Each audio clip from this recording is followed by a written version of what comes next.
আসসালামু আলাইকুম ভাই, আপনাদের কাছে আমার একটাই রিকোয়েস্ট, একটাই অনুরোধ। এই মুহূর্তে কোন ট্রাভেল এজেন্সিকে আপনি বিশ্বাস করে আপনি বিদেশে আসিয়েন না। আপনার কাছে হাত জোর করতেছি, যদি এই মুহূর্তে কোন ট্রাভেল এজেন্সি যদি তার মায়ের দুধের কসম দিয়ে বলে এটা ডাইরেক্ট কোম্পানি, আপনি আসিয়েন না। ভাই, আপনি আসিয়েন না। আমি এতদিন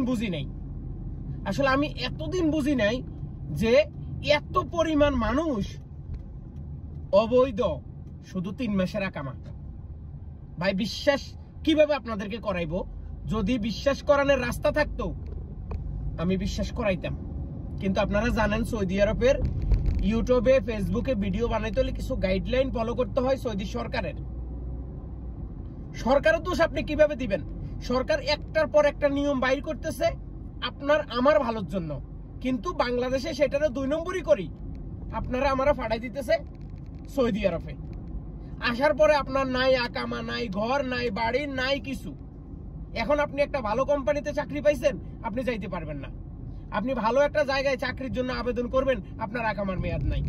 ভাই, আমি একটা কথাই বলবো, যদি ট্রাভেল এজেন্সি আর দালাল আপনাকে তার মায়ের দুধের কসমও দেয় যে আমার মায়ের দুধ খাইছি, আমি কসম দিয়ে বলছি এইটা ডাইরেক্ট ভিসা, ভাই আপনি আসিয়েন না।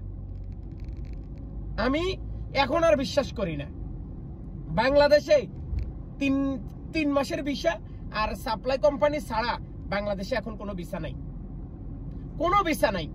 যদি কোনো লজিস্টিক কোম্পানি তারা ড্রাইভিং এর জন্য আনে, সেটা হবে ড্রাইভিং ভিসা।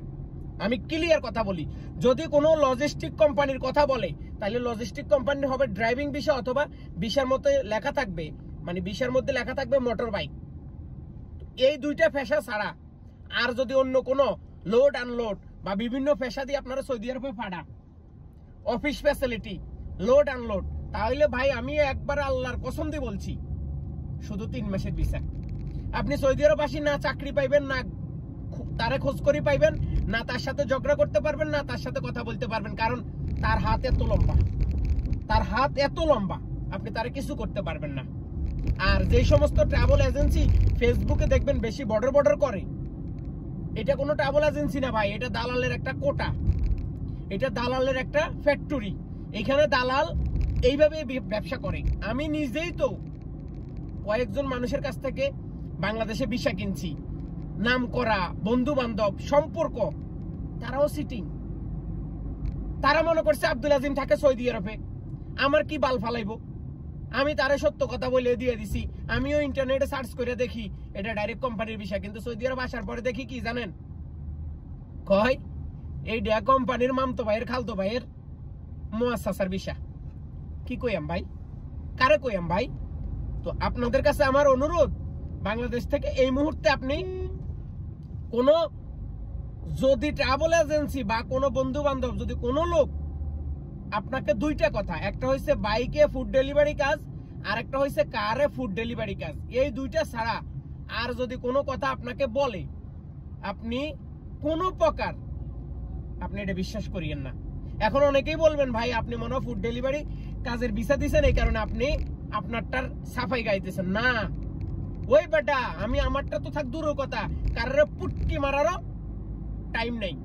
লিগেল প্রতিদিন সৌদি আরবে 100 থেকে 200 জন লোকের সাথে আমি কথা বলি, তার মধ্যে 85% একটাই কথা, ভাই দালালানি আমারে লটকা লাইছে, দালালানি আমারে ছাইরা দিছে। ভাই 3 মাসের অ্যাপ সেরে, মানে 3 মাসের সফটওয়্যারের মধ্যে আকামাটা ছিল যেটা আপনি বাংলাদেশ থেকে আসলে ফ্রি পান, এই আকামাটা ছাড়া আর কোনো আকামার চোখে দেখিনি আমি। 1 বছর, 2 বছর, 3 বছর এই সিস্টেমটা চালু হয়েছে করোনা ভাইরাসের পর থেকে। আর সৌদি সরকার যখন 3 মাসের আকামা তৈরি করার একটা সিস্টেম চালু করছিল, ঠিক ওই সময় থেকে এই যে দালালের যেই একটা উৎপাদন বা দালালের যে একটা দূরত্ব বা দালাল যে এত পরিমাণ জন্ম নিছে বাংলাদেশে। আর ট্রাভেল এজেন্সি ওই মাদার সদকের কথা কি বলবো, ওরা তো মায়ের দুধ খায়ও খানকি মাগির পোলারা মিথ্যা কথা বলে। তো ভাই আসিয়েন না, কথা সোজা, আসিয়েন না, একদম লিগ্যাল কথা, আসিয়েন না ভাই। আসলেই কিন্তু আপনি ধরা, আসলেই আপনি বাসটা খাইবেন, একদম আওয়ামী লীগ বিএনপির মতো আসলেই কিন্তু আপনি বাসটা খাইবেন। একদম আওয়ামী লীগ বিএনপি যেরকম দেশটারে নষ্ট করতেছে, ঠিক একই কোয়ালিটিতে বাংলাদেশের ট্রাভেল এজেন্সি আর সৌদি আরবের কিছু ইনভেস্টার নতুন সোনার মধ্যে ওই যে বাল জাগাইলে হারিকেন দিছে আয় না, ওই রকম কিছু ইনভেস্টার আপনাদের রক্ত চুষি খাইব, 100% গ্যারান্টি ভাই।